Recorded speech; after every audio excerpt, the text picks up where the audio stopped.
Hi, Carolyn. Hey, Roxy. I'm so excited to be here with you. Thank you for making time to be here with all of us. Your story, your energy, everything about you so far has just been such a beautiful gift to take in. And I'm really, really excited to get to know you more through our conversation right now and to share you with everybody listening. How are you today? I'm great. I'm great. And likewise, I am very intrigued and taken with your story and inspired. And, you and I have a bunch of things in common. So, um, it's really nice to be connecting with someone that I feel this kind of affinity for. Oh, thank you. I agree. There's so many areas to go with you in this conversation. Mindset's everything, I think, to both of us, right? You are a life coach, a leadership coach. I feel like it's also appropriate to call you a success coach. So many titles.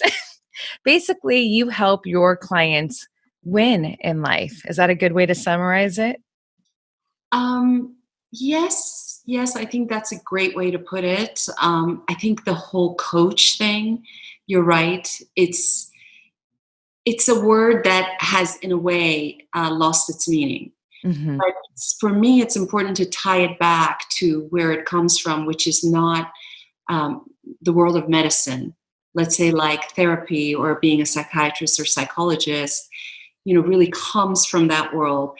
Coaching comes from the world of athletics and entertainment and business. So, in that way, I think that you're right because it is about being more successful and winning at the game that you're playing. It just so happens we are all playing this game of life, and we could all use a little support from somebody who's not smarter than you, but just maybe has a little something more to offer. I love that. It's so Right. beautiful, powerfully put. You have one of my favorite styles of stories. For the better part of your career life, you worked in the fashion industry. Yes. I did. Oh And my at God, for 35 years. it's amazing. And at a very top level. And it's fun for me because, as a celebrity makeup artist, and I hate kind of framing it that way. I just have to do it because now, especially, there's so many avenues of makeup. But it kind of shortcuts for brevity purposes. It's celebrity makeup artist, but fashion is involved, entertainment. So I very much understand that world, at least from that perspective. And it's funny because it's different from this world, and yet there are so many parallels, or rather, maybe a better way to put it is skill transfers that, I know that I've taken from that part of my career life into this part of my career life. And I know that that has been so similar for you. And I would love to, if you're okay with it, to kind of start from that area of your life, where you were in this fashion industry world, and how you were transitioning, or what led you to transition from very long, that's a lot of life to be putting into one career avenue, to then evolve. Not pivot, but rather evolve into your life coaching business where you are now. Yeah. Okay. So I did start young. So I'm not 85, but I am 55, which is not, you really can say that it is a second half of life.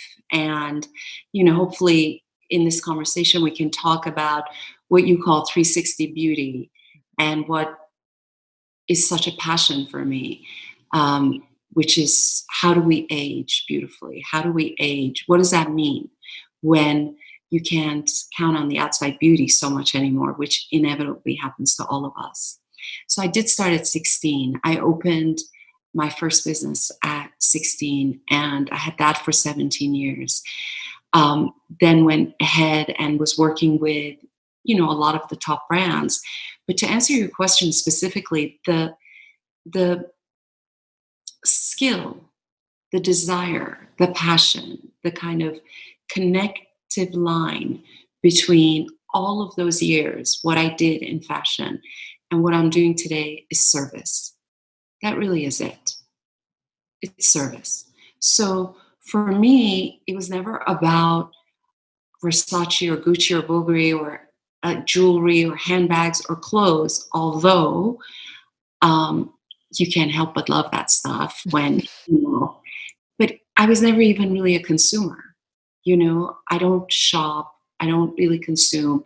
For me, it was the human interaction and being, I just felt like, oh my God, I got so lucky in life that I get to every single day interact with people who sort of they love this container. Mhm. Now the container could have been Versace or it could have been Gucci, but I always knew that it just never was about what was being sold. It was never about the clothes because these people, they didn't need anything.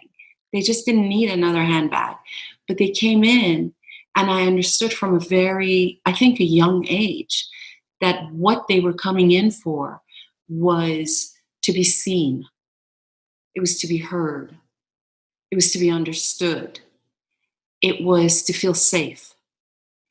And I was able to develop that talent through those years. So for me, yes, coaching is maybe a different world, like you're saying, Mhm. but you're right. It's not really a pivot. It's a kind of, okay, how can I do exactly what I was doing before, but on a more elevated level? For me today, I'm not saying, I'm not putting myself or anyone else down Sure. who was in that world. Yeah. Um, Most of my clients are people who were my bosses and colleagues in that world. Amazing. And so I'm able to help them with the understanding of the nuances of that world, of, the challenges, what it means to build a business.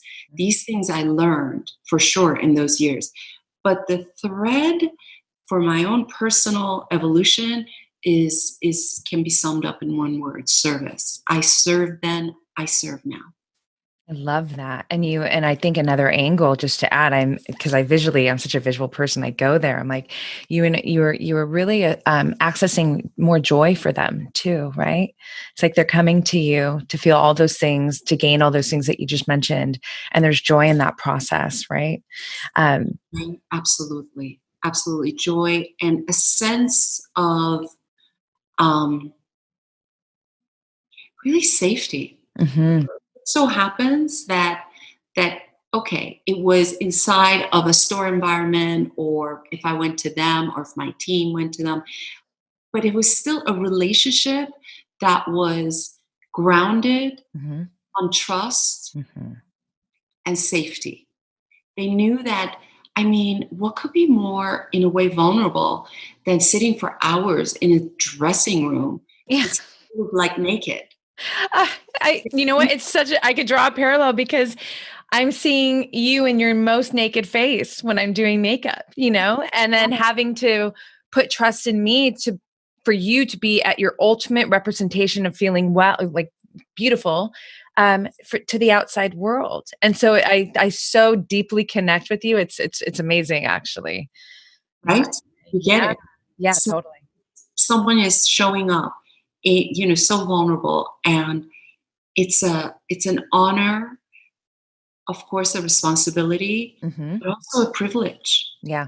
When my clients thank me and I say it's my privilege, I mean it. Hmm. It's really a privilege to have another human being um, put their trust in you. Yeah. Now, the work, as you know, because you're a coach yourself, Mhm. the work is not about me. The work is about what happens when two people come together and they co-create. So when someone thanks me, I'm very quick to say, hey, we both brought something. Let's thank the work. The Mhm. work itself is very powerful, but only when both people come together. I But love that. them coming together and making that investment, it's courageous work. Hmm. No, you're right. It's so true. And I really, it's, I think for me, I've always been a team player. I don't know about you, and I'd love to know actually, but I come from a big family. There's 5 siblings, and we're all just so very close. And I know that has really generated this love for being in a team, an operating team. Was that the case for you? Do you come from? Very much so. I don't come from a big nuclear family. I have only one sister, but I have maybe 100 members of my immediate family living within a couple of square miles. This is, of course, it has to do with my background being Iranian. Yeah. There's for sure that sense of like intergenerational connectedness where my grandmother, even to this day, I wouldn't say babysits because my children are now 18 and 20 years old, but she did babysit my children and they have a bond with each other that, is separated by 3 generations. So, I would say that that's at the bottom of Mhm. my sense of, uh, you know, there's a bigger picture here than myself. Yes. Um, but also, I developed teams. Again, going back to my other career, I developed teams for so many years. And, leaders know that you can't do anything by yourself. Totally. It's so true. It's so true. You can't scale, you can't develop, you can't be in your zone of genius if you are trying to do everything. Bottom line. You're right. It's very limited. So, Yeah. for people like us and people that we coach who really, let's admit it, they're high achieving, they're Mhm. ambitious, they're going, going, going, they want more, Yeah. um, this is a really key understanding to have Mhm. because many of us, especially growing up in the last couple of generations, feel like we should do everything alone. Mm, yeah. This is very Well, it true. Yeah. feels the most reliable, you know? But it's not really how it works, Just isn't. Yes, you're right. It feels reliable because of our attachment to perfectionism. Because Mm, we feel like, oh, if I do it myself, at least I have control. At least I know it's going to be done my way. It's going to be done perfectly. Um, and this is one of the things I work on with my clients because I would say 70% of them, the thing that's getting in the way of their bigger, what you call win, in mhm. life is just perfectionism. Yeah. Plain and Yeah. simple. It's always riding shotgun right there with their, ambition, and it's getting in the way. Yeah. N So it that's it's yeah, it's a really important code to crack, I think, to really take things to the next level because you need, I it's funny, people, often sometimes, have this perfectionism for me. I'm more interested in process and effort than perfectionism, like, yeah, I always want to win and I always want to crush it, but I understand that, it's that repetitive effort that creates the overall, quality performance, right? So and I, you have to get to this understanding, I think, through process, right? Through trial and error, through lesson. And I think that when you are able to get there, when you have assistance to get there like you do with your clients, I think it's such an MVP in creating this fulfilling life where you are the leader in your life and you are able to, hit the targets that you want to hit and feel good in the process. absolutely. Can I expand on what you just said a little? Please. It's something Yes. that just I've learned in this process. When you first become a coach, and I have like a number of certifications. So you go to school, you don't have to, but I did. Hmm. Yeah. The thing you hear over and over again is goals, goals, goals. Mhm. People coach you for goals, clarify the goals, go for the goals, strategize about the goals, which I did for many years. And I will tell you what you just said Mhm. about the process, Mhm. that understanding came to me years into doing this work. Yeah. I realized that if I can shift my clients from goal orientation to Mhm. process orientation, Mhm. everything changes because goals, they can be intimidating, they can be Mhm. unrealistic, Mhm. they're dependent so much on a bunch of things we don't have control over. Totally. There is a really good chance that no matter how hard you work, you're going to feel like a fail, not a win, right? Yes. Yes. I love this. So Yes. what to do? What to Yeah. do? And, Yeah. it was a process because my clients stay with me usually for years. And Mhm. there I am kind of mid coaching with them, and we started out with goals, and I've had this insight, and I realized that I'm not serving them if I stay on this goal path, Yeah. and how to shift them to process. Mhm. It's doable, and it's been life changing for them and for me because, like you just said, a process can have you experiencing a win Mhm. constantly, Exactly. and it's in your hands. Yes. Yeah. So, for example, I have this other life as an ultra runner, right? So Yes. I train. Look, these races, sometimes you don't finish for reasons that are really out of your control Yeah. or whatever, but if I can make my wins be defined by my process, by my training, then when I get to the race, it's not carrying so much weight. Yeah. You know what I'm saying? I do. By the way, doesn't serve us. All of that feeling, all that weight of like, gotta come through. This is it. All the training that I did is for this moment. Oh. You know, if our win is defined by one goal, Mhm. there's a pretty good chance that we're not going to experience that deep, sustainable sense Mhm. of being a winner.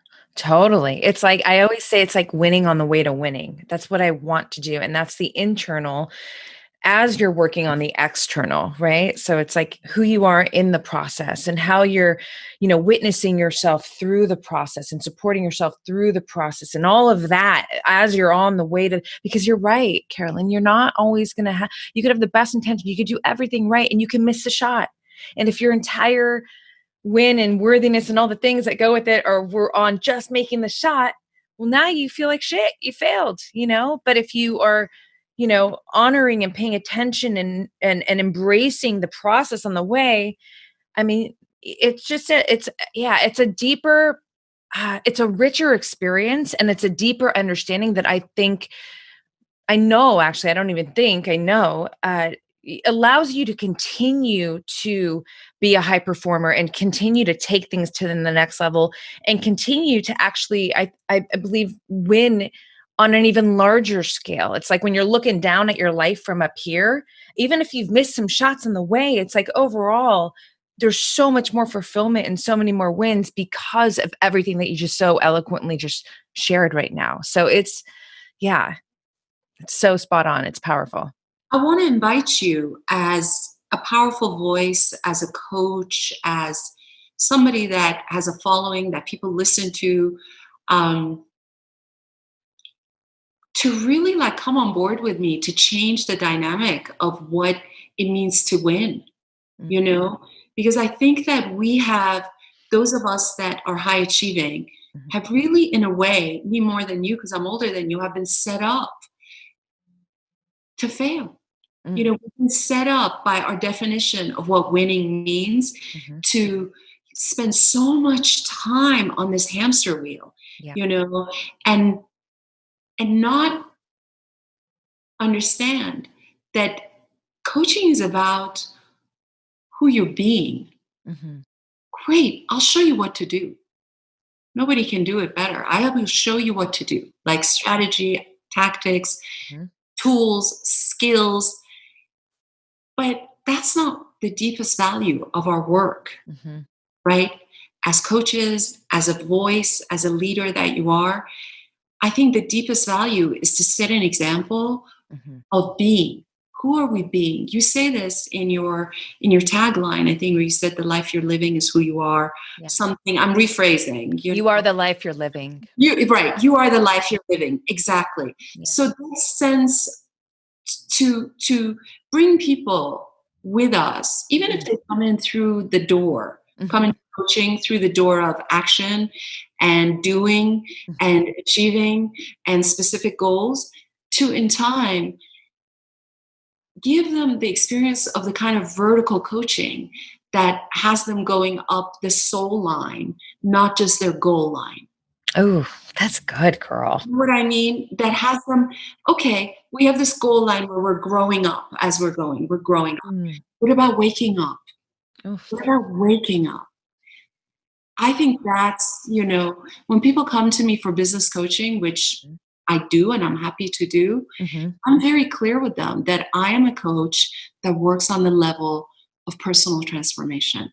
If Mhm. you're not willing to bring the whole of yourself to Mhm. this work, make the connections, get integrated as a human, Mhm. I'm not the coach for you. Yeah.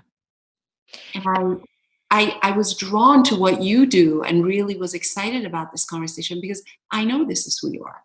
I know this is what you do. I know this is these are your core values. Thank you. It's leading by example. And, when I think about your life, all the years you spent in this one industry, I can't even imagine the challenges on so many levels of transitioning, of evolving into a whole nother career, like what people you love had to say, financially. I mean, just on every level, I'm thinking about all of what you had to manage, and the agility, emotional agility, the emotional discipline, the mindset, and to evolve into this new career life that you are absolutely living with so much success, and you are so, your clients are basically gaining so much from this evolved Carolyn and this I mean, honestly, Carolyn, it's you living from your highest self, right? It's you living from your fullest potential. And I just feel like when I think about leading by example and having all this knowledge and this wisdom, it's while you went to school and you got certified, which is wonderful. And I did too, with health coach, but honestly, straight up, I just did that because it made me feel good. But Right. I, Like nobody cares. Nobody cares. This is what I coach other coaches and they're like, got to do this, become a master that, got to do that. I'm like, nobody cares. no, no. It's, don't do it, put it on your signature, call yourself a master, whatever. Nobody cares. The other thing too, though, ultra runner, mommy. I mean, you're like all of this, your life. You take all these incredible, powerful evolutions, chapters, experiences, pieces of your life that have made you the woman that you are today, to be leading by example and to be able to actually really guide your, and not just your clients. I mean, I feel like it's, I always say that we are more than, I'm more than Roxanne, you're more than Carolyn, we're more than humans. We are an experience. And every single human that we come into contact with, we are giving them an experience, right? We're giving people an experience right now.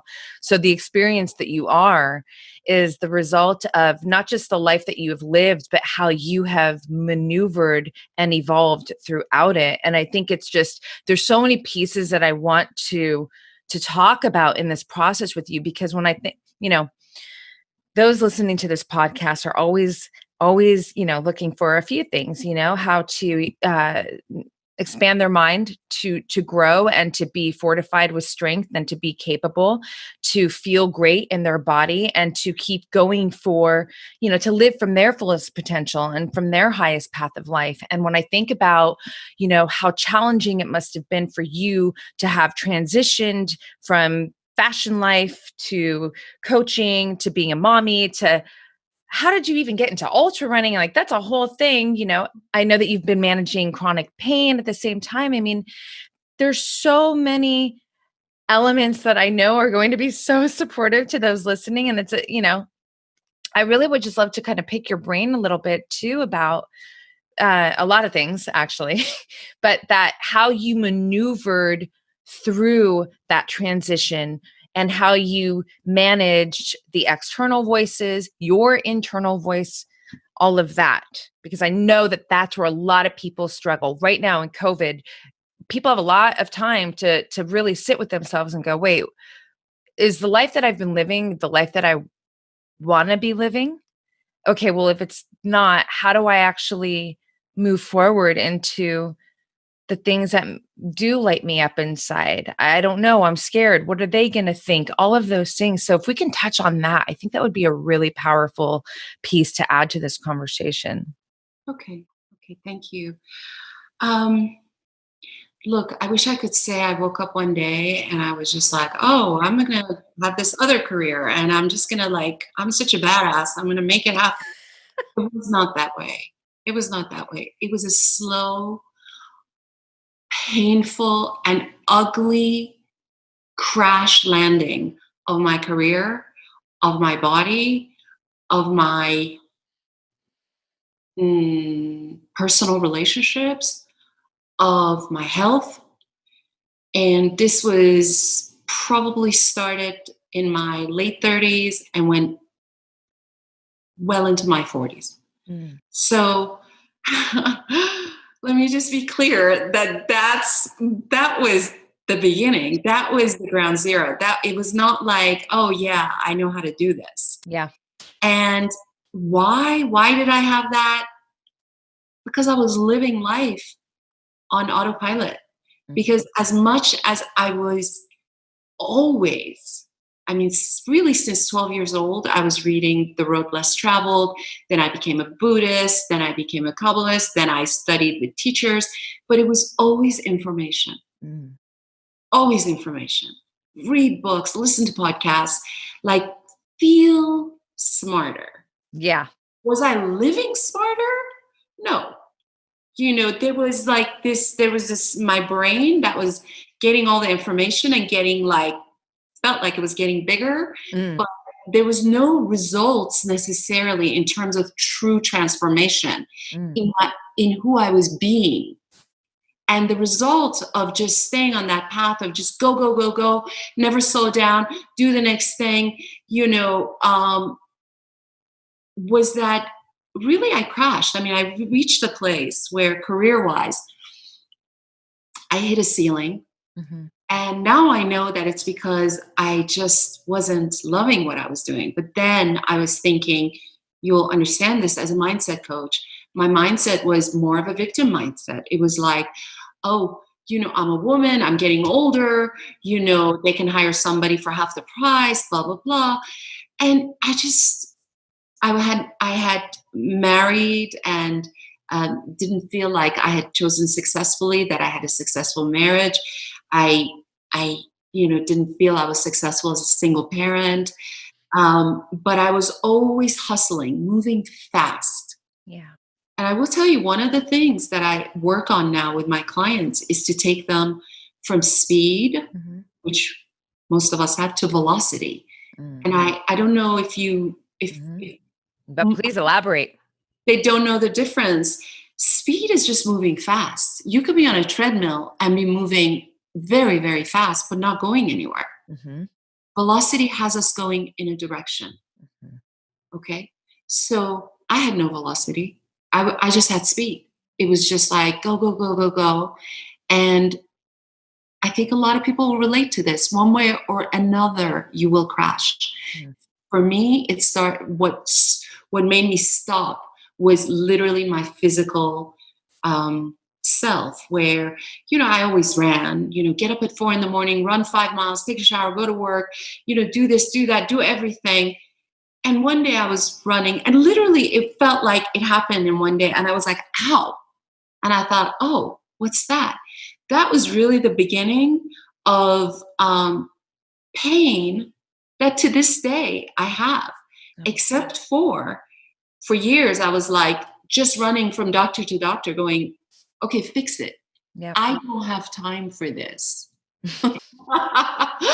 I don't have time for this.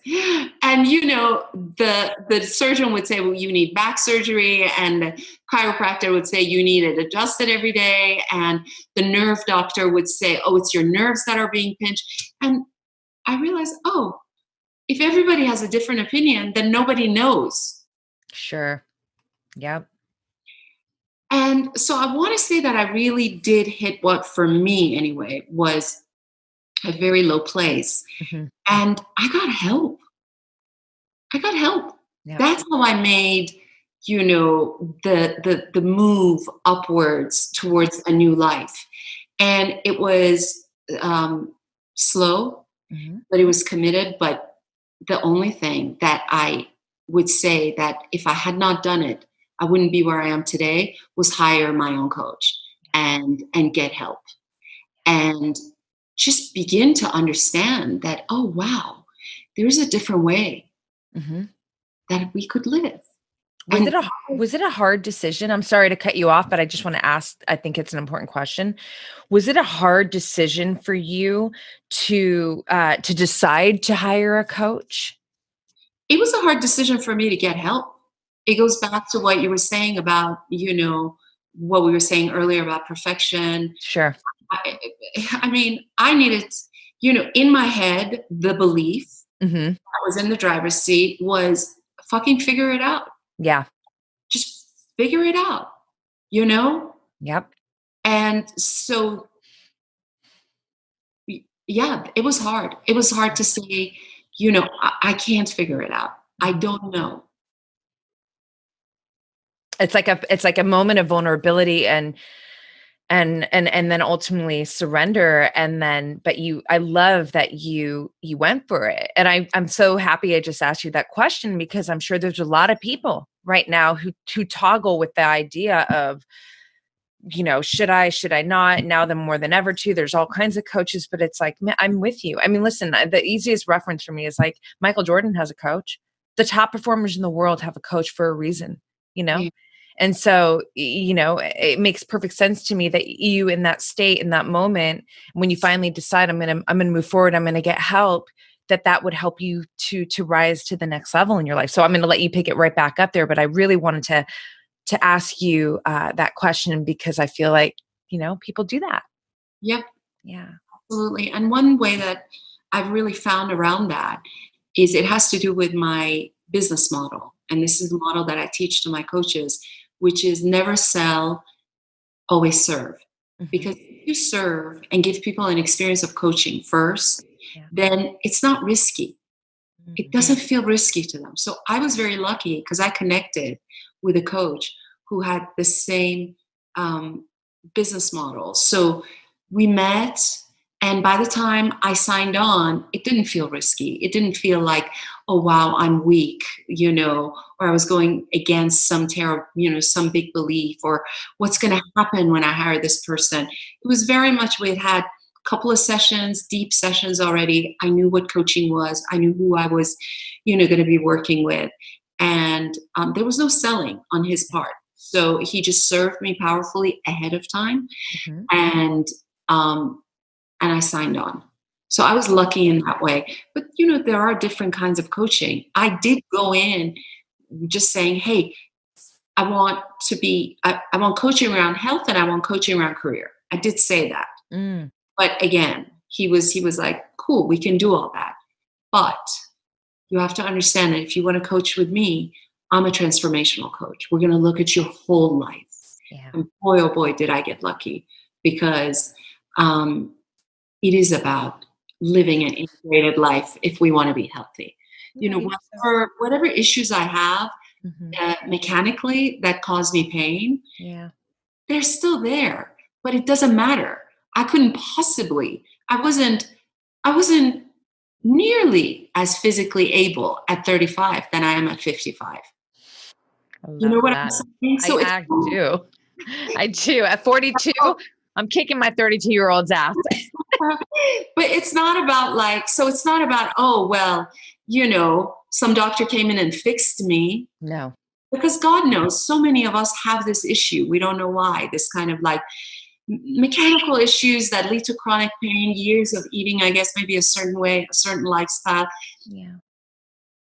But you can shift your mind around it, which Mhm. shifts your whole experience of pain. Mm, mm.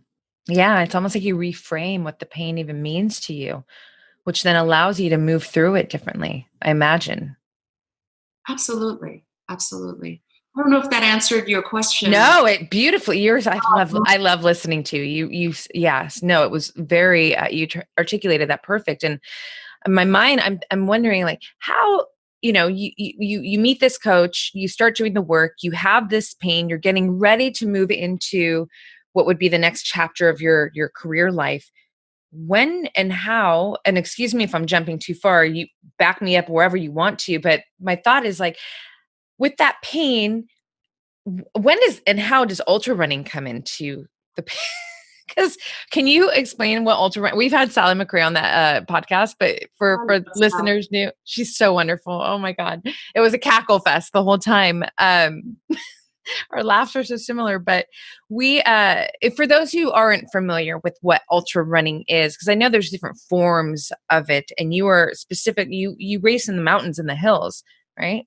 Yes. Yeah. So ultra running is running any distance that's above a marathon distance. So, 50 kilometers, 50 miles, 100 kilometers, 100 miles. Now there's 200-mile races, over days.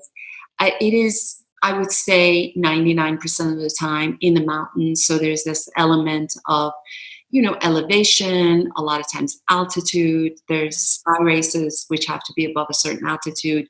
You have to cover a certain elevation. It's on trails, and the training of it often, I'm sure Sally told you, is being alone. Yeah. You're running alone in the mountains, so it has a very different feel to it Hmm.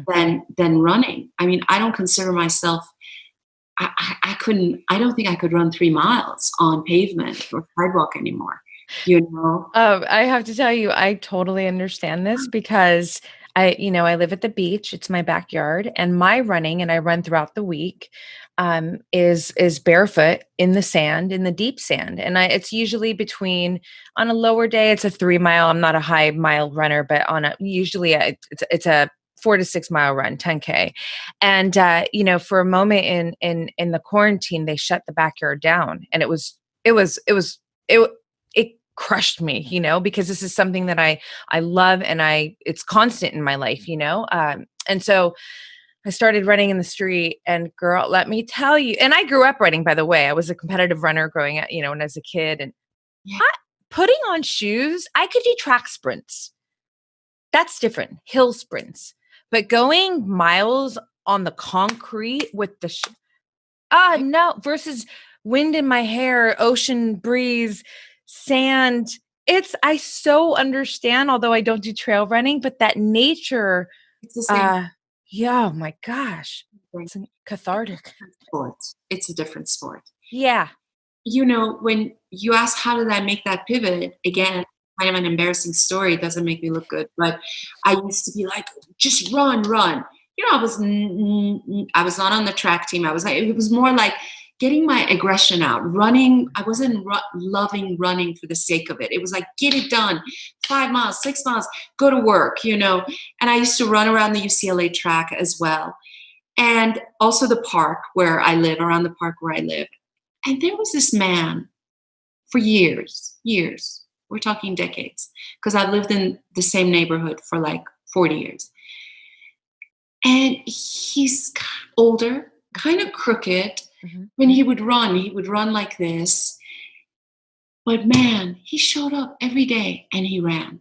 He ran slow. He ran with obvious pain, but he ran. Mm. And he had a smile on his face always. And I would run circles around him, literally. And in my world of like, in my 35, 43-year-old world of like, I'm such a badass. I can do everything. Yeah, I saw myself as superior Mhm. to pretty much most people, but especially him. Yeah. This is why I'm telling you, it's not a pretty story, but as my body started to break down Mhm. and my running started to slow and I couldn't run even a mile anymore. One day we were around the UCLA track and where I used to like train in my own mind, train with like Olympic athletes because they use the UCLA track. I had really I was dragging so slow because of the pain that I think I was just like, I was walking pretty much. Yeah. And this man passed me. And then he passed me again. And I just stood there and I started crying. And I knew that whatever was dragging me forward, Mhm. my ego, my I can do it, my just push harder, all of that Mhm. it just crumbled.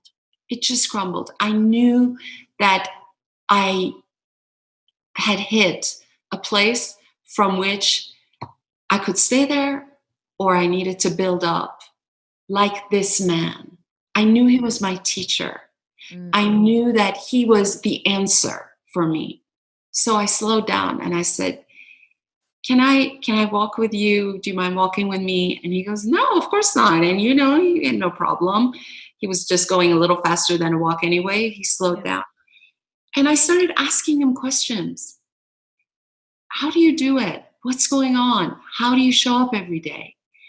And he taught me and he said, one step at a time. And he said, if you can walk, walk. If you can't walk, crawl. If you can't crawl, just move out and sit on a bench. And so I said to myself, maybe I'll just go for a little walk in the mountains. Wow. Just get some air. Mhm. And as I started walking, and I was always a hiker, Mhm. but now seeing the hiking as all I could do, no longer an alternative to a day where I was not feeling strong, no longer just like something I did on a weekday, Mm. on a day where I was feeling weak or on an off day. But the best I could do right now was just move through nature, slow. Yeah. It was the beginning, Roxy. It was the beginning.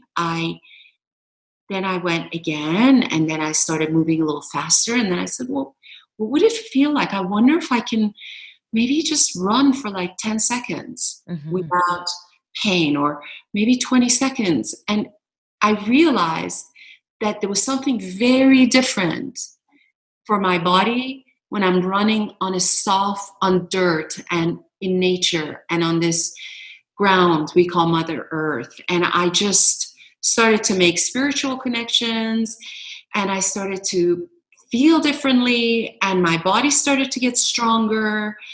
And I've never run a marathon in my life before I ran a 50-kilometer race. That's incredible. So it was a combination of surrounding myself with people who gave me the understanding that it's about the process, Mhm. you know, Yeah. and you're not too old, and you're all of these things and setting examples for me. Of course, working with my own coach, Mhm. and it just was one step at a time. That is beautiful, and I think it's so, incredible that you had a very deep level of self-awareness to be able to realize, this individual is my teacher. There's a lesson here.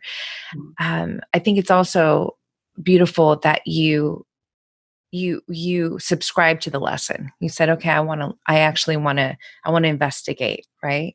You didn't let it just go over on you, and that ultimately is, that was a pathway, like you just beautifully shared, to what would become, another huge piece to your life and really who you are, right? As this ultra athlete. It's incredible, you know. What you're talking when you said explore or investigate is the Mhm. word you used. I have found out through the years that the antidote, the opposite of fear, Mhm. which I have just as much as everyone else, Yeah. is curiosity. It's not courage. It's not bravery. Because, like, I don't know, courage is like a result Mm. almost for me. Yeah. You know, Love it. brave is something I become. Mm. Courage is something I show. Mm. that I can access in the process of being curious. Mm. If I can just leverage curiosity, if I can really become curious, then I've noticed that it takes over the fear. Yeah. Yeah.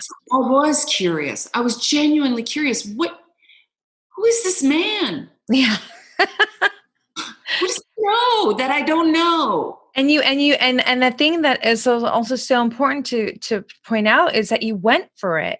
You think like we're all born curious, right? That's the beautiful part about being a child and youthful is this curiosity and this, the why. What, but why? But why? It's like this constant investigation. And unfortunately, as most grow older, that starts to diminish. It starts to go away, and that's where people get stuck and unhappy. But it when you keep that curiosity active and you maneuver through your life with that curiosity, like you take the chance, you investigate, it really does, it keeps you evolving into, even if there's a consequence at the end of that, that consequence, can end, maybe it's like a business venture that you embarked on because you were curious and you investigated and you wanted to, see what would happen. And then there's a fail at the end of it. But that fail will most likely hold some valuable lesson or lessons that you need to then carry on to get you to that higher level. So it's, I think it's wonderful that you leaned into your curiosity and you decided that you made the choice to say, I'm going to, even the vulnerability in that, like you said, before that you're kind of walking around like, like exactly like I'm above. And then you're like, wait, I need to come down and, I am down. I am down. I don't need to come down. Yeah.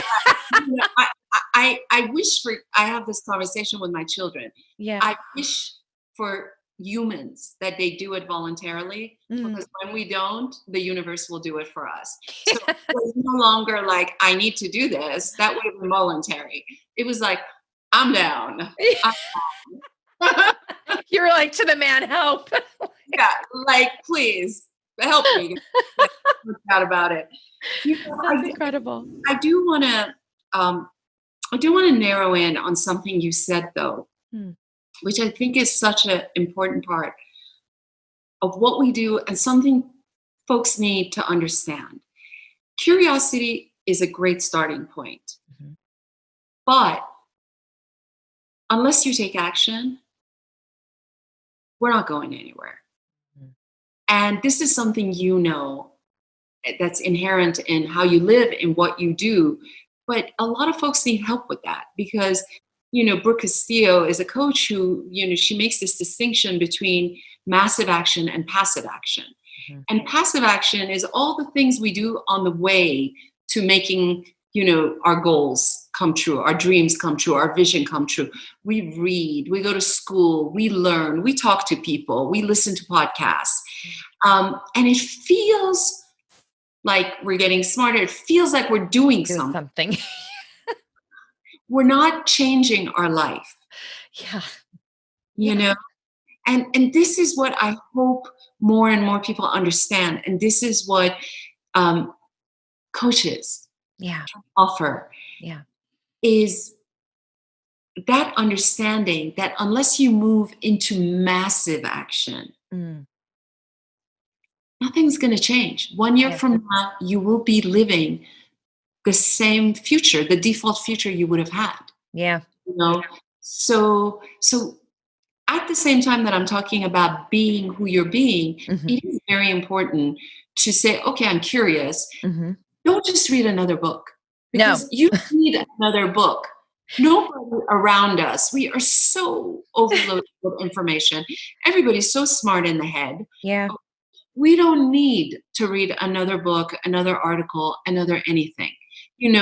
I have a course that I've put out, which is really very inexpensive compared to my one-on-one coaching. And my clients say, like, why did you price it so low? It's not good for your image.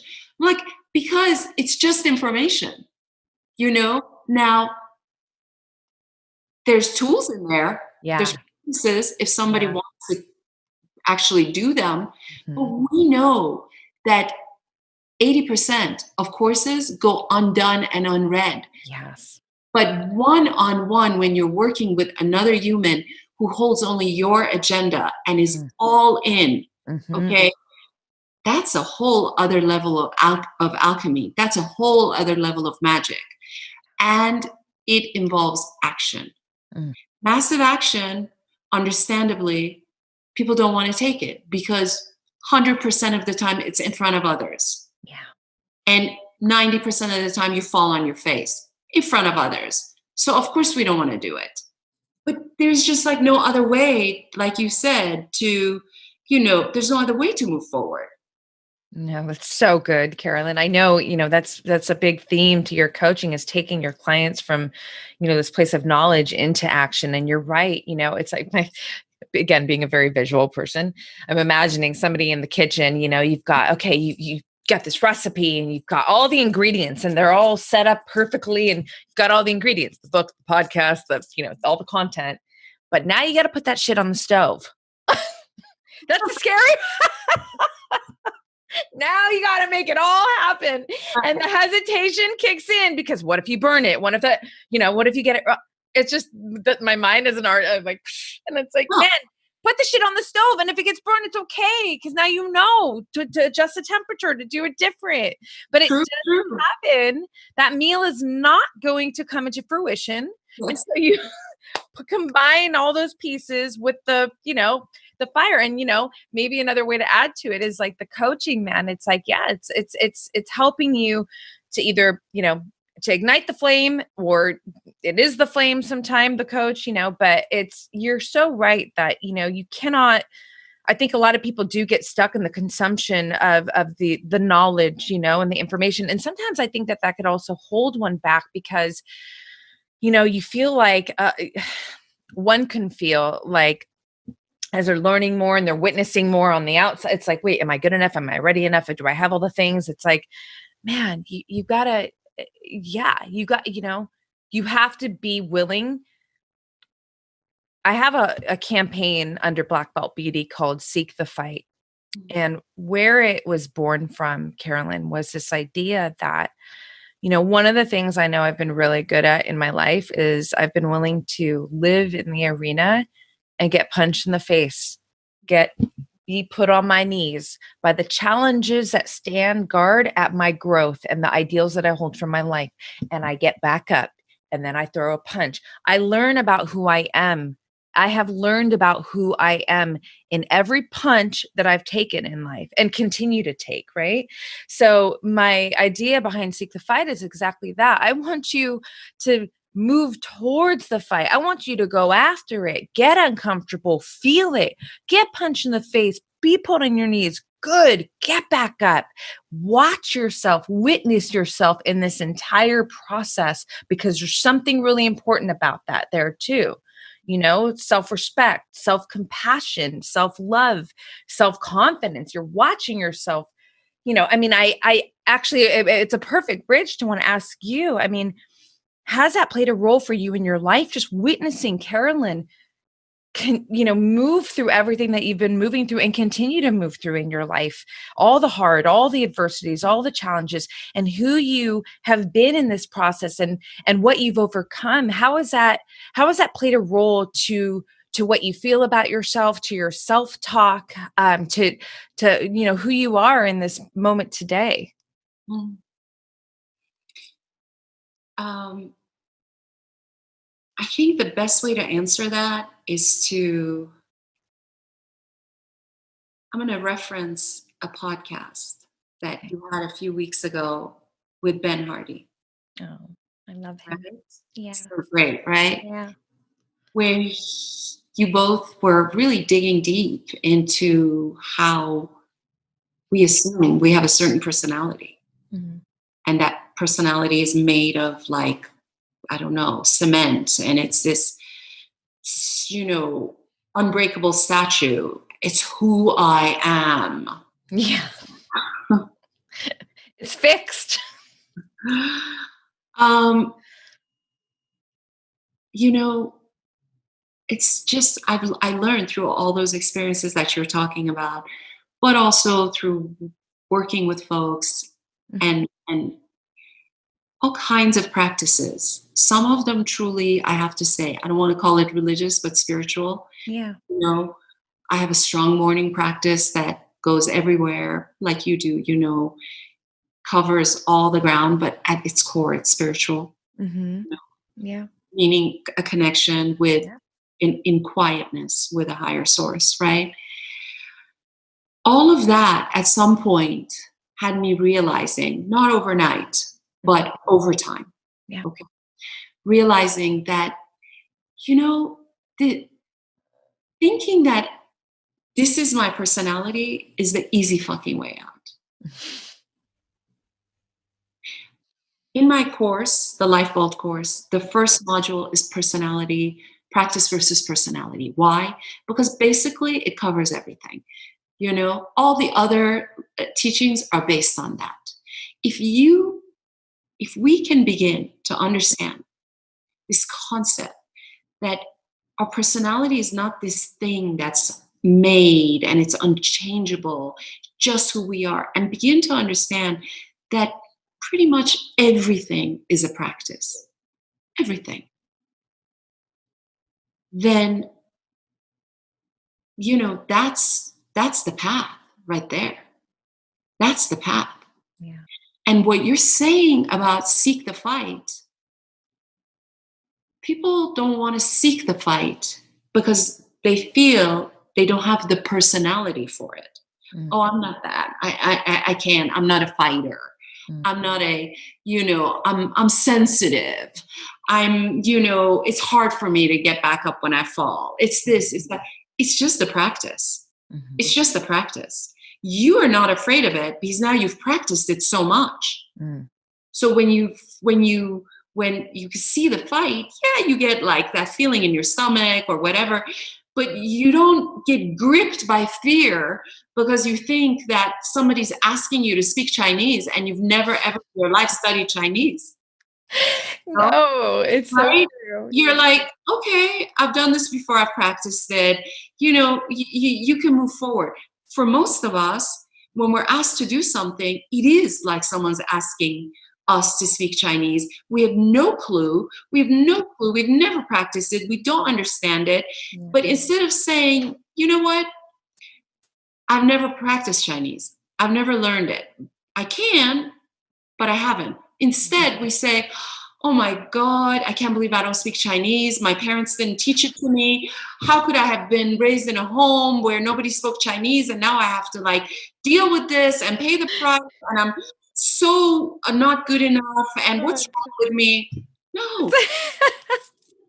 Oh, it's so perfect. I love that. It's so perfect. And I just the fight equals the challenge, the adversity. And I think that what has served me so well and is just this idea of pivoting what challenge really means to you in your mind. It's literally challenge for me. When I feel the challenge, I'm like, there's your cue to go in that direction, So it's a complete whereas like challenges, like for a lot of people, it's like, oh, let's stay awake because there's uncomfortable, there's potential pain, all this stuff. But I've literally, some of which came naturally because there were challenges in my childhood, out of my control. So I became comfortable with challenge and maneuvering through it. And then a lot equal parts because I'm a path creator, and I I'm making sure that I'm finding challenges so that I can continue to grow in my life. So for me, challenges really become this idea. The fight is an opportunity. And it's a complete pivot of what this means that supports the ability to go forward. Because like you said, for sure, there are times where, whatever the thing is, it's like, oh man, I'm getting the feelings. I'm uncomfortable, the fear, but you're right. It's that practice, which I love that's, again, you're such a great writer, practice personality. It's like, it's that repetition work it's like the gym, that repetition work, that fortifies, right? It's amazing. And Yeah. this is where I think that, your particular brand of being a fitness, Mhm. like really master and expert, and the mindset, they inform each other really fluidly and really Well, beautifully.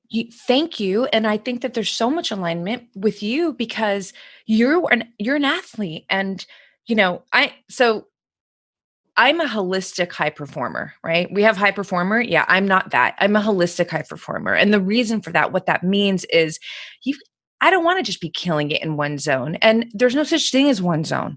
It goes back to the coach you were talking about. Like the state of your home is impacted by the state of your business. The state of your love life is impacted by the state of your health. Like everything is connected. So for me, when I think about high performance, it has to be you investing in all these areas to really be able to perform at the highest level. It's a system that is in constant um, connection of all these pieces together in our lives. And so you as an athlete, at a very high level athlete, taking, you know, everything that it takes to be a high level athlete, and then how you can integrate that into your business, into your life, into the woman that that you are. I feel like, there's another connection for us because it's like you said, you have this, I'm an athlete and a, artist mindset coach, and how it really pulls it all together. I, you know, I feel like we're sisters in that territory Yeah, because for sure. yeah. For sure. And this the physical athletic side of my life informs my coaching all the time. Yeah. I was in a session with a client of mine who is very high achieving, and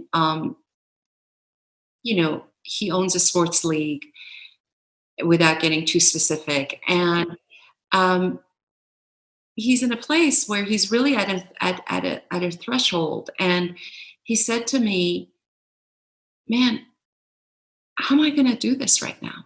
He's in a very difficult place, and he's been there Mhm. for a long time. He's getting tired. Yeah.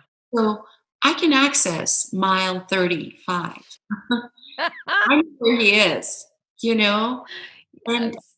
and I said, "Well, can I give you just a little bit of advice from my other life that might be relevant?" He said, "Yeah." And I said, "First of all, this is the time to just stay in the game. Mm. This is not the time to be like, why am I not going so fast? Why am I tired? Why is my leg cramping?" Just put one foot in front of the other. Just stay in the game. Yeah. My own coach, my own running coach, Mhm. would say, "Look, Carolyn, the person who wins is not the person who goes the fastest. It's the one who slows down the least." Mm. That's wonderful. Beautiful. What does that mean Mm. to you, to my client? I asked. Yeah. What is it going to take for you to slow down the least? Yeah. Okay? Because what we do is we drive ourselves really hard and then we fall. We're Right. gone. It's Right. no longer about slow. You're out of the game. Right. You DNF. You don't finish. They pull you from the race, which is Yeah. okay. And then the last thing I shared with him, I said, you know how we do it? We don't start a race and say, "Oh, I'm going to run 50 miles and I'm going to run 12 hours and I'm going to do this." We say, "I'm going to go to the next aid station." How Mm. long is that? 6 miles, 8 miles. I could do that. You prepare and you go. Yeah. Right now, you just need to figure out where the next aid station is. That's it. And get to the next aid station. And you know what? He was so like it all, of course, he's also a sports person himself, but it all really dropped in for him. This was a very explicit way I use the other part of my life, but it's Yeah. implicitly, it's in my coaching Yeah. all the time, as I'm sure it is, also yours all the Yeah. I mean, I own lifeismysport.com because time. Lifeismysport.com. Yeah. it was incredible that it was available. But because over the years, people would ask me, what do you compete in? I train jujitsu, I lift weights, I have many different modalities of movement, all of which, yoga, surfing, they all give me it's like, yes, I want the physiological benefits, the health benefits, the aesthetic benefits of all these different modalities. But honestly, Carolyn, what I really, really am going for in each of them is I want the mindset pieces. I want those ingredients that, the surfing, how to be fluid, how to be flow, how to be patient, yoga, how to breathe, how to work through discomfort, just differentiate discomfort from pain, weightlifting, feeling strong, my running, having the endurance for life. I mean, jujitsu, you have a 200 something pound man on you and you're getting your sweat. Good. Get comfortable in that uncomfortable state and don't lose your mind in the process. So when people ask me, what do you train for? I'm like, well, I'm training for life, because all of these are necessary, especially for the life that I am living and the life that I am creating. So it makes that was a beautiful example that you just gave with your client. It doesn't come as any surprise to me that this is going to transfer naturally into your coaching, because it's to be an athlete on any level, really, like, but to be consistent with, using your physical body, where you also always have to combine your mind, right? I mean, if anything, sport, I think more than anything is mind, right? So I'm a big UFC MMA fighter girl, right? It's a game of mind, man. You got two fighters that are super level.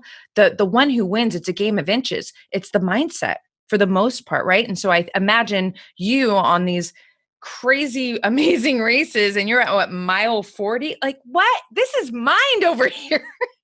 I don't want anything to do with that kind of race, Carol. But Well, if you were my coach, I want to listen to you at mile 40, because that shit is gnarly. How are you doing it? so I have a question for you. Yes. When are you writing this book? This one that you just laid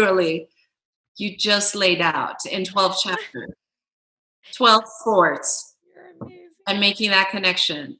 Oh And my goodness. I mean, that's a book that, like, all you have to do is just block an hour out of your day, and that book will write itself the way you just explained it to me.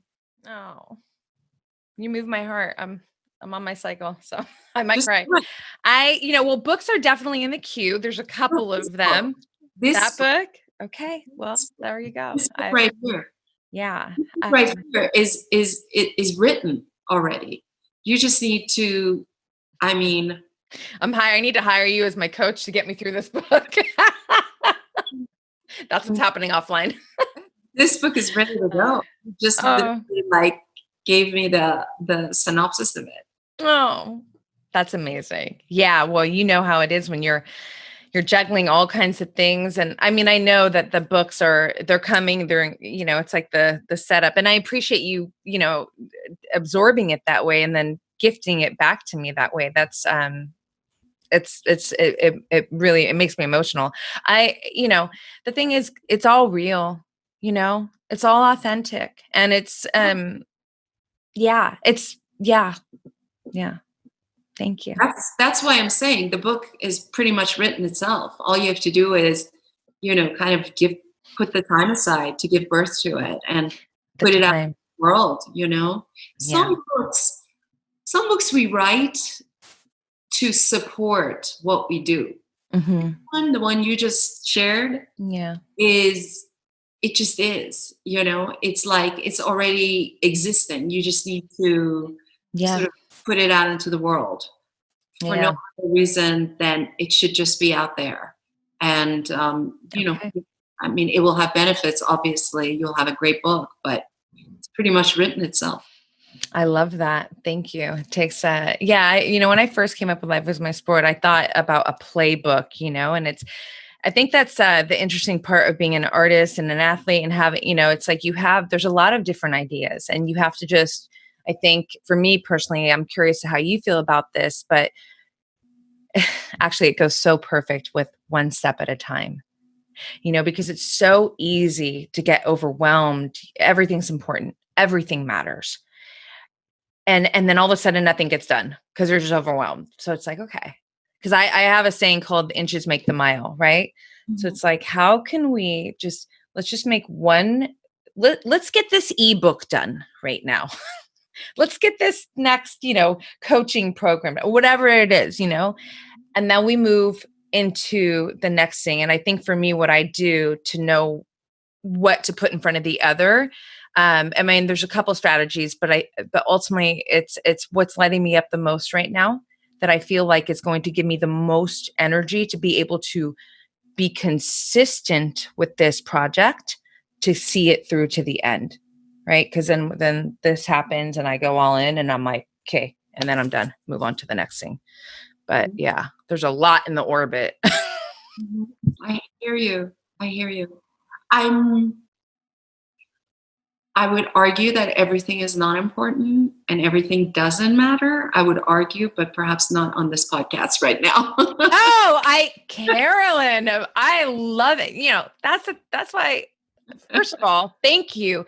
I don't want to be right all the time. I want to be called out, especially by individuals like you that are intellects, who are, higher learners, who have wisdom. And are you kidding? It's a gift to have that kind of message come back at me, and have me rethink and look at this deeper.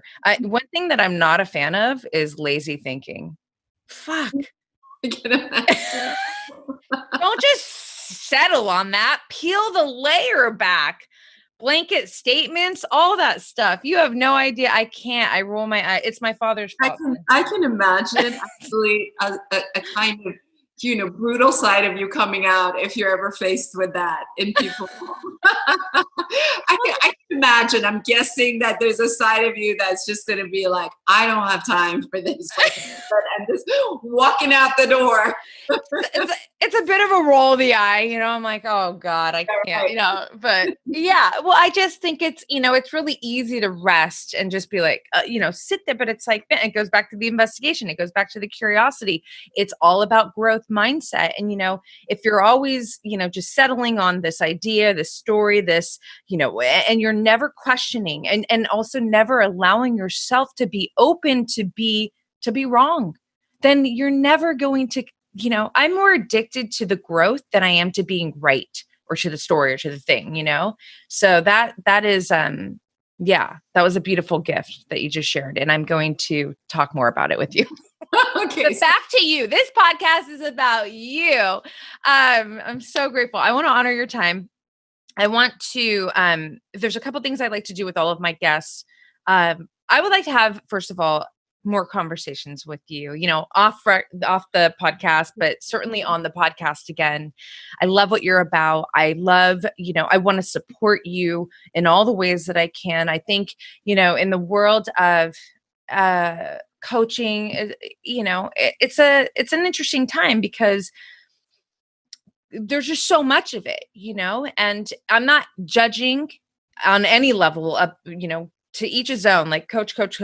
And then I think, there are ones that just stand out from a very authentic place, like you do to me. And I know to your people. So I'm really excited to have more conversations with you. One thing that I want to ask you before we move into, a couple of questions that will wrap up this episode is there something that you wish you were asked more of and you have not been asked, or you would like to speak on and have live in this conversation? Yeah, I think that we touched on it earlier on, and maybe we can talk about it more deeply another time. I would like more conversations around what aging means, what it means to age beautifully, what again you call 360 degree of beauty. What does that mean? Yeah. What does that mean at 40, at 50, at 60, at 70? What do we as women, what are we modeling for the next generation, for our daughters, for our sons, and the connection between integrative health and beauty, Yeah. between like, I know that, you've got training, you've got fuel, you've got all beauty, you've got all of these things along with like mindset and mental training in your model, right? Um, a lot of people don't have those three things. They're like, okay, I want mindset, I want mental training, but they're not connecting it to the air you breathe, the food you eat, the movement in your body. It's very hard to age well if Mhm. you're not understanding that it's a holistic exercise, and that integration is what beauty is about as we get older. Because believe me, we slow down. It doesn't matter how like Right. badass we are, in our 30s and 40s, we slow down, things start to sag, the beauty starts to fade, your makeup doesn't even sit well anymore, your hair Totally. is not what it was, you know, but you can still be beautiful. So, that's something I would love for us and for just more women to explore. I love that. That sounds like a live IG conversation that I would love to have with you. I do want to say, and I don't probably need to say this, especially to my audience, because everyone knows it's as real as it gets with me always. Uh, we've spoke before the podcast, but this was the first time that I got to, I've been able to see you in virtual real life, which is almost like real life these days. And immediately, just from taking you in, I think, the word that comes to mind is essence. Mm. Your essence, just first reaction for me is, this is a robust, healthy, beautiful woman. So whatever you're doing in your life, from the food you eat to the things you listen to the things you don't listen to the skincare, to all of the pieces, the mind, you're doing something really right, Carolyn, because there's a beauty to you that genuinely, it's like, it's a beauty that is felt, right? I really do love, everything again connects with everything. So when you feel good inside, and how you look on the outside does affect that, right? So it's like how you're managing yourself. That affects how you feel in the inside and vice versa. And that affects your performance. That's why there's, look great, feel great, perform great in the brand. But, I love this conversation. I love that you integrated this into the podcast, even if it's more bite sized right now. And we'll elaborate it on, a live IG and another podcast together. But, you're already leading by example is what I'm trying to say. Thank you. I appreciate that. Thank you. Yeah. So, you know, we all know how to be functional, but how to be vital, that's a different story. And I think that's what I'm zeroing in on, is just how can we be more vital? Great, you're super functional, wonderful. There's another level. And what you call essence is really about being vital, being alive, and that there's a lot of pieces to that, as you know. But Yeah. thank you for Yeah. the Yeah. No, absolutely. Okay. So, one of the questions that I love to ask all my guests is, if you had a magic wand and this magic wand could give the masses one positive habit that would have the largest positive ripple effect in their life, what would that be? It could be anything from mindset to a morning ritual to something they eat, anything. Oh man, that's a really I good know. question. And I mean, listen, morning rituals have changed my life. But if I have to choose one thing, I would say experiment with being other focused and watch your life change. So just get out of yourself in every way you can to show up for someone else. Maybe pick up the phone and have a conversation. In your work, somehow slow down to sit with somebody, give something to someone, just and watch your life change. And by the way, it's addictive, because it's one of those things that the more you do it, the more your life changes for the better, and the easier things become, the more relaxed you become, the less like self-conscious you are. And you're like, oh, this is kind of like a magical thing. Yeah. That's what I would Love do that. in the world. No, it's beautiful. Absolutely. I can just feel you. Yeah, you get more fulfillment in life from that. So everybody get to work now. Where's that wand? I love it. Okay, so the final piece to this amazing conversation that I'm so grateful to have had with you is my rapid fire words. So you do not need to be rapid in your response. You can elaborate as deep and as long as you would like. The idea is just to give you these words, and whatever comes top of mind and top of heart, I would like you to share. Okay, let's do it. Okay. First word is love. Wow. This sounds terrible, but the first thing that came to my mind was me.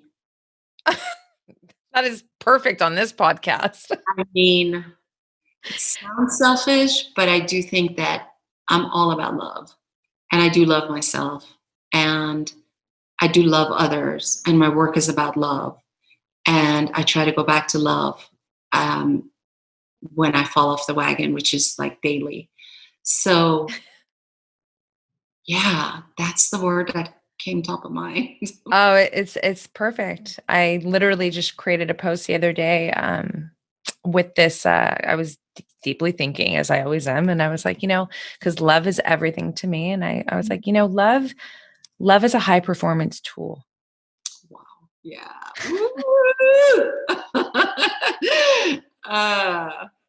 It's where self-compassion, self-respect, personal integrity live, right? Right.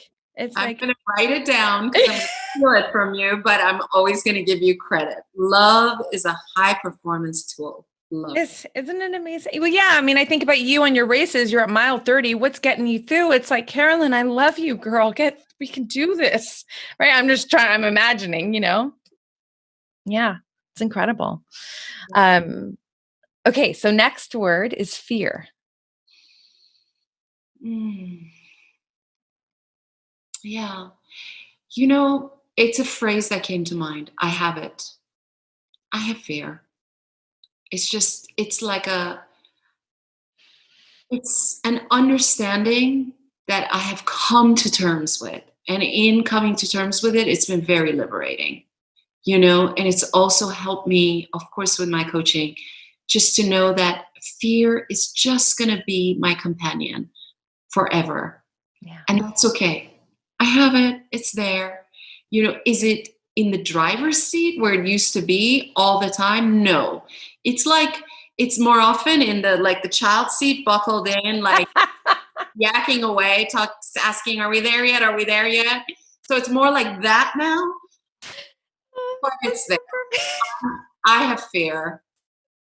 I'm going to imagine that in my I mean, shut up. The whole thing, like, be fearless. I know. I'm not fearless. Fear is there. So am I. I still move on. I still act. I still do. I still live. But I have fear. I love it. You're just the boss of it. I love it. Mostly. Settle down. Settle down, right. Exactly. It helps to have been a parent, but yes. I love it. Okay, next word is confidence. Confidence comes from competence, okay? Mm-hmm. So the word that came to mind is competence. I work with young adults whose parents reach out to me and they say, we work with our kid. Well, they're not kids, they're young adults, to transition into the world. They're lacking some confidence. Yeah. And, I know well enough that true confidence doesn't come from like the participation medals they used to give to my kids at like soccer games. That used to drive me crazy. I'm like, why are you giving them a medal for participating? Yeah. I'm not a fan of that either. Good job. Tell them good job for participating. Don't give them a medal.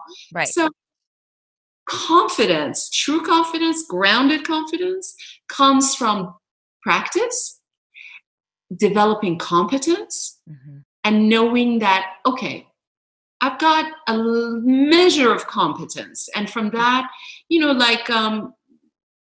just being on a podcast, I didn't know, you and I have barely talked. right? And it's like, you wanted it that way. You said, I want it to be totally impromptu. Yeah. My daughter was leaving, and I said, I'm a little nervous. She goes, what are you nervous about?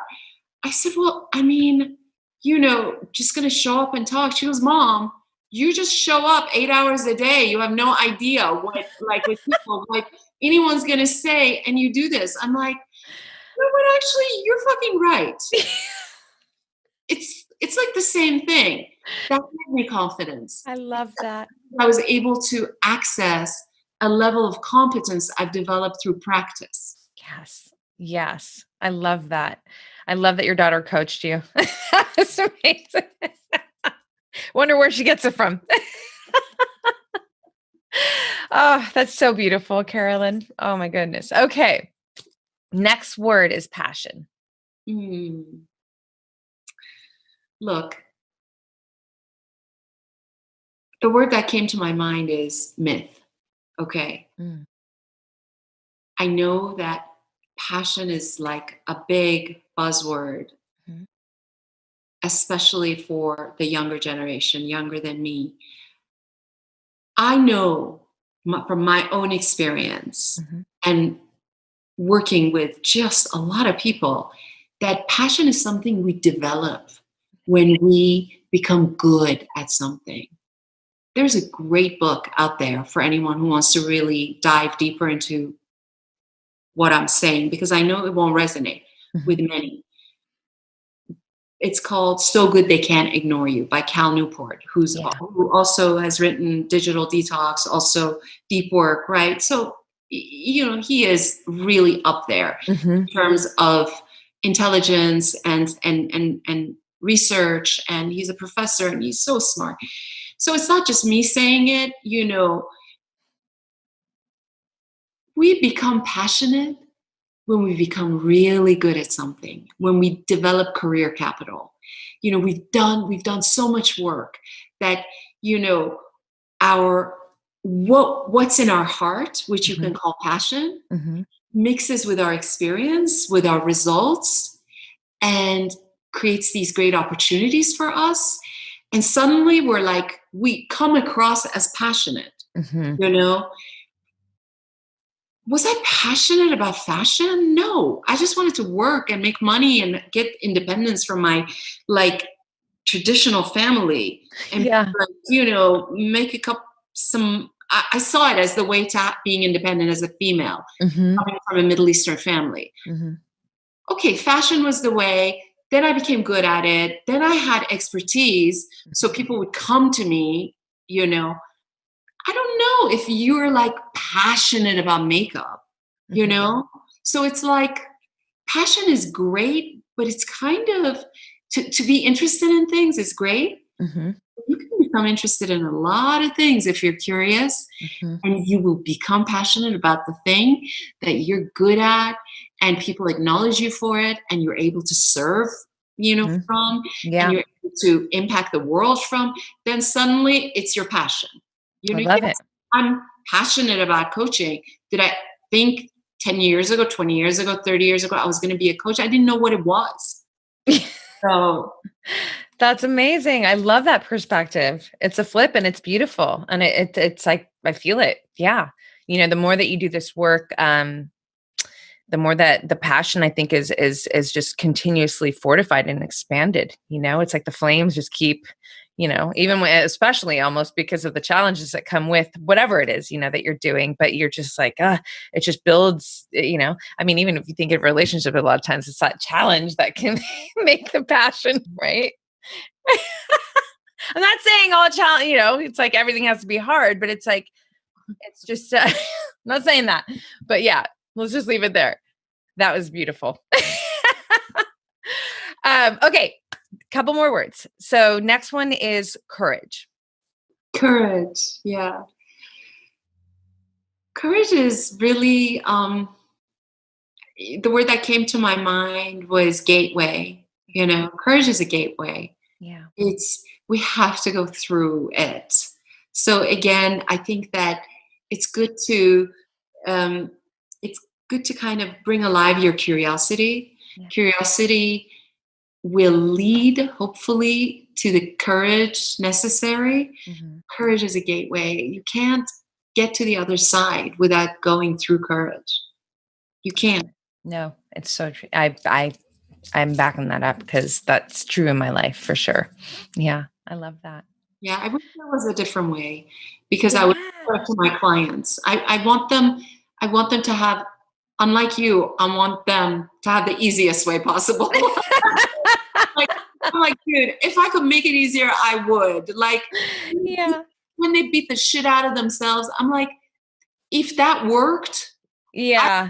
beating the shit out of you Yeah. double. It doesn't Yeah. work. So, No. and same here. You gotta go through that pathway, that gateway of courage. Yeah. No, I agree. It's a very important supportive tool. Period. Period. Next word, resilience. Resilience. Yeah.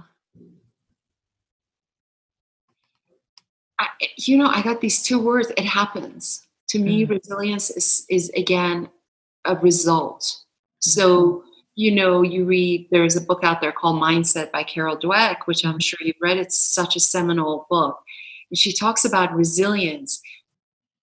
But resilience isn't a thing that you can just develop. It comes from having a growth mindset.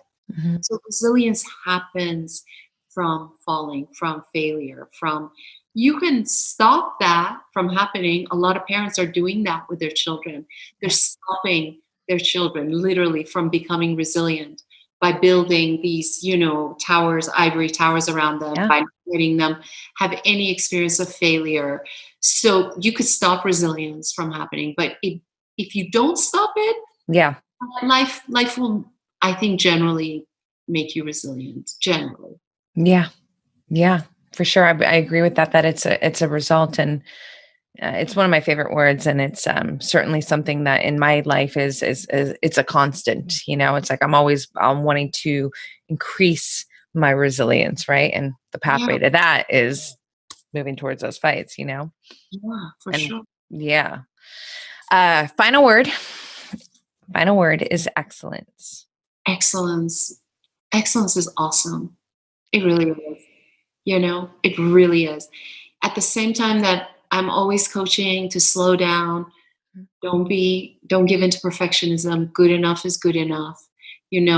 Excellence is so fucking awesome because you know it's about mastery. It's not mastery as having arrived. It's kind of this infinite game. You could see how it can just keep you going for the rest of your life. Yeah. You know, there's no end to it.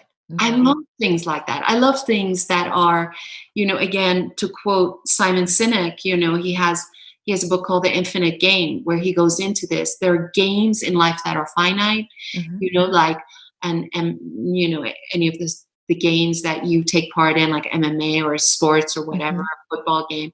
It's got a beginning, a middle, and an end. And Mhm. there are infinite games. Yeah. And those games, um, it takes a different mindset. And excellence is a driver in those games.